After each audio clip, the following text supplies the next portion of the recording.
Awesome. Well, we'll just get into our standard. We got a special segment. We're the Spanish announce table, so we have the standard 5 questions that we ask our guest, and so it's Cinco Preguntas. Of course. See what we did there? Oh, yeah. It's all going to be in Spanish? Yes, no, yes. You know Spanish, don't you? Yeah. No.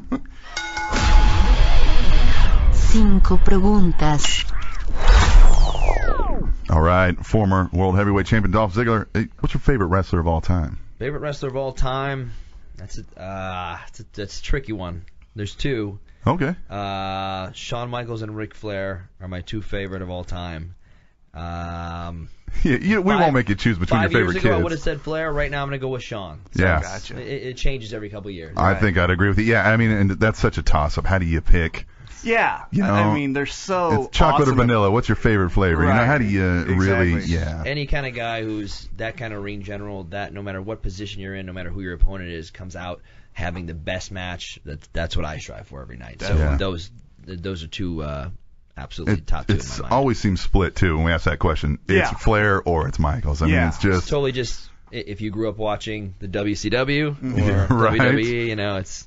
And it always right down seems the like middle. that's the transition too. It's like, you know, like you said, 5 years ago, Flair. Now Right. Shawn Michaels. It's Yeah. like that's the transition you go from. You start with Flair, then you go to Heartbreak Kid. yeah. All right, second question. Favorite match of all time? Oh wow.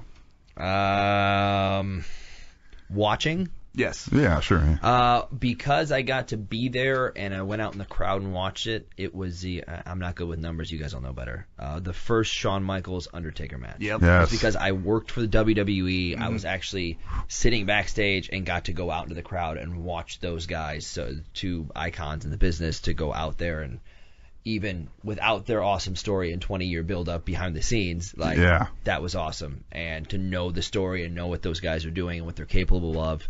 And that first time they went, that was one of the most special things I've ever seen in person. Well, I'm going to add one more because you kind of mentioned, you know, watching or being in. So what was your favorite match being in? I'd hate that I say this all the time, but a couple Rumbles ago, right one of Edge's last match, one of the last matches was me and him at the Royal Rumble, maybe 25 or 30 minutes, and for the World Heavyweight title. And for the last 10 minutes of the match, the crowd, whether I was someone who lost every week or not, thought on at least 6 or 7 different occasions that I had won that match. It was we had them on the edge of their seats for a full last 10 minutes of the match.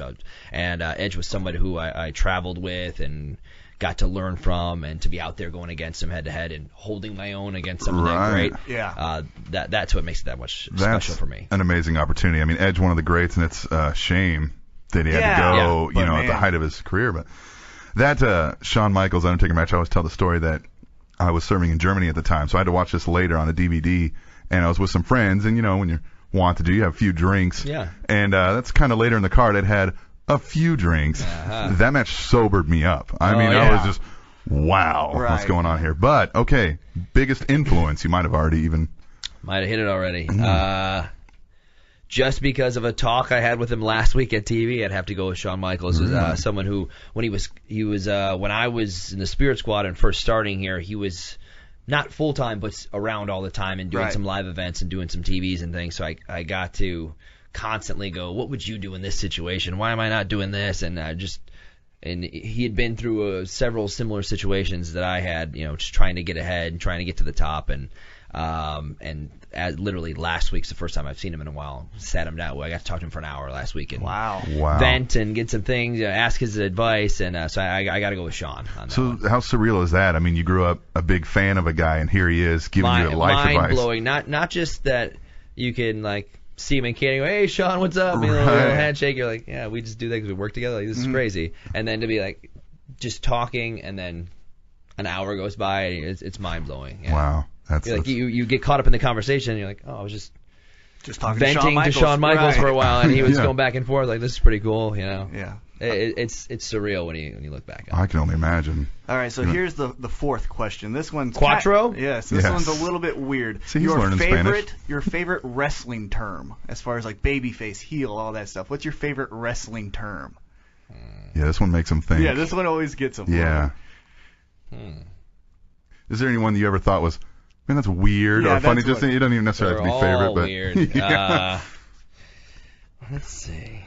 I always wondered where kayfabe came from. Right. Where it's like if this was some guy's name that people didn't talk in front of. Yeah, and I Richard hope Kayfabe I or hope something. that's the deal. Yeah. Like, oh, here he comes. Because everything else you can kind of understand. Like, heel.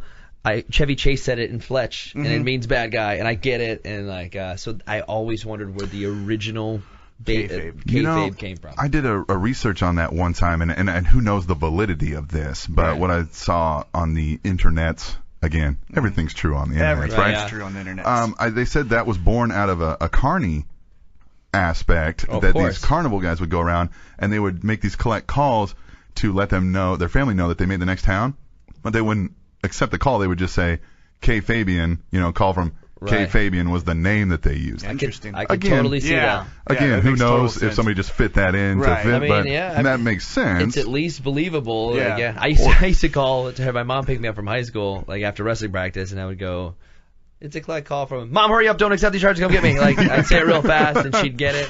But it was, I could totally see that. Yeah, it's obviously from the carnival deal, and that makes sense. Yeah. All right. Here's our fifth question. This is probably the most difficult question. Uh-oh. All right, it's more of a thought experiment. Diva? Yeah, Thought experiment. No, a thought experiment here. We're in a creative meeting. We're about to book your next big feud, take you to the top. Your next big feud with T-Mac. This guy. What's the storyline? See, because when they look at me, they're like, eyebrows, the story, weird voice. Oh, I had a really funny, mean thing that I could get me in trouble to say. No, I can't. That's why I'm trying to. How can I word this nicely? No. Let's see. What's the deal with you? Yep. Well, he's got the unibrow. I got the mustache on my forehead, so we got that. Unibrow. Who else had one? Santino's got a good one. Yeah. There's some background on T-Mac also. He also hosts Fight Show Live on Sports Radio 125. It's an MMA podcast. And boxing. He works a lot backstage for all the MMA shows. So he has some of that background if that helps you, Andy. Okay, a little background in MMA. Mm-hmm. So let's see. She's... I like that you're giving this thought. Yeah, well, I mean, it's his next big feud. He's got to. Like I would say, Santino. I've had matched with him. We need to go. It needs to be something more personal and above and beyond. So. They gave you carte blanche. They said you fill in the storyline. I feel like you show up as the Iron Sheik's nephew. This is all based on the T-shirt, the facial hair, and the T-shirt. Okay. Yeah.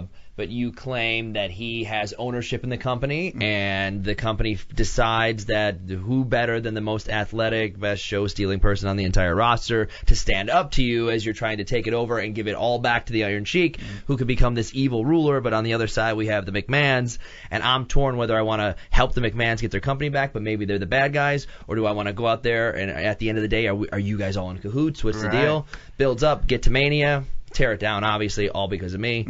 And at the end of the night, I win, and it goes, who do you give the contract to? And I turn, and obviously it's just back and forth look, and then hand it to Triple H and kick him in the stunner. Kick him in the stomach. Not a stunner. So kick him in the stomach, hit my finish on him. Hand it back to you, hold you up in the air, hit my finish on you too, and leave.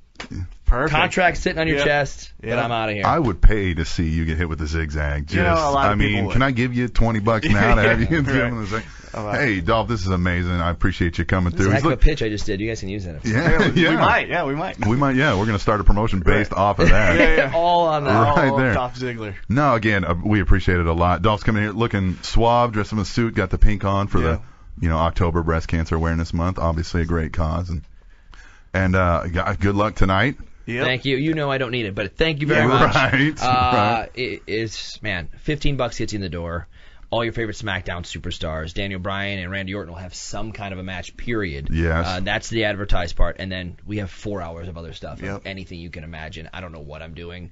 I like not knowing. That's the cool part of WWE. Yeah, it'll be the best match of the night, whether it's 30 seconds long or 30 minutes. Yeah. And then one thing, you will probably plug it as well, but your Twitter account, I love it, @HeelZiggler. It's amazing. It's one of my favorite accounts to follow. You're so witty. I love the ask Heel and all the answers that you give to that. It's amazing. Always follow that. That's my favorite pro wrestling Twitter account to follow. It has been fun to follow that. Well, this has been the Spanish Announce Table. Cinco Preguntas. Get it right, man. You're jumping the gun. Yeah, geez. You're jumping the gun. It's Cinco Preguntas on the Spanish Announce Table. And we really appreciate Dolph Ziggler coming in. And there was a time when he was... Kenny, Johnny, and Nicky, Mikey, and we are the Spirit Squad. Once again, Dolph, appreciate you a lot, man, coming in, sitting down with us on the Spanish Announce Table, Trending Topics Network. Check him out on SmackDown. He's going to